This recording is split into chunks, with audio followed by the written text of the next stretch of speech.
সম্মানিত মনিরামপুরবাসী, আপনারা জানেন গতকাল আমাদের শীর্ষ স্থানীয় নেতৃবৃন্দ মহিউল ইসলাম, আসনাবি লিটন, ফারুক আহমদ, মাওলা একত আলী সহ আমাদের যে ভাইদের উপরে হামলা চালানো হয়েছে, এই অঞ্চলের লোকজন যারা দোকানপাটে আছেন আপনারা দেখেছিলেন, সম্পূর্ণ অন্যায়ভাবে তাদের উপর হামলা করে তাদেরকে যেভাবে আহত করা হয়েছে, আমরা পরিষ্কারভাবে বলতে চাই, আমরা 16 বছর রাজপথে আন্দোলন করেছিলাম।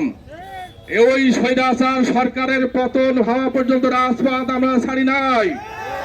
আজকে আপনারা সেই পথ অবলম্বন করেছেন।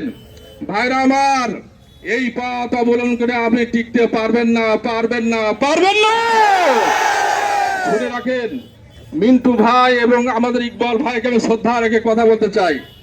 আপনারা সাপ ছেড়ে খেলা দেখতেছেন, এটা আমরা বুঝতে পেরেছি। যা আপনারা সাপ ছেড়ে দিয়েছেন, আমাদের ভাইদের উপর গুলি চালানো হয়েছে, আমাদের ভাইদের উপর আমদা দিয়ে কুপানো হয়েছে, আপনারা রেহাই পাবেন না। শুনে রাখেন, এই রাজপথে আমরা এসেছি, প্রশাসন ভাইরা এখানে আছেন। যদি আপনারা দৃষ্টান্তমূলক শাস্তির ব্যবস্থা না করতে পারেন, 48 ঘন্টা সময় দেওয়া হলো আপনাদের।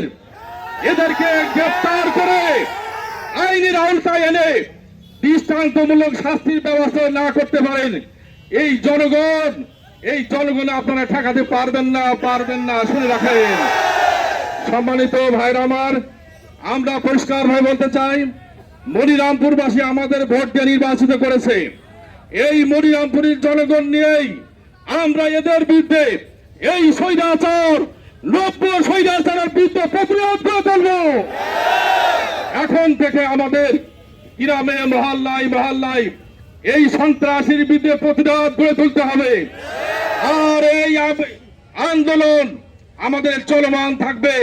এদের দৃষ্টান্তমূলক শাস্তি না হওয়া পর্যন্ত এই রাজপথে যে ধরনের কর্মসূচি দেওয়া হোক না কেন, সেই ধরনের কর্মসূচিতে অংশগ্রহণ করার জন্য আপনাদেরকে উদাত্ত আহ্বান রেখে আমার সংক্ষিপ্ত কথা এখানে শেষ করছি। আসসালামু আলাইকুম রহমতুল্লাহ।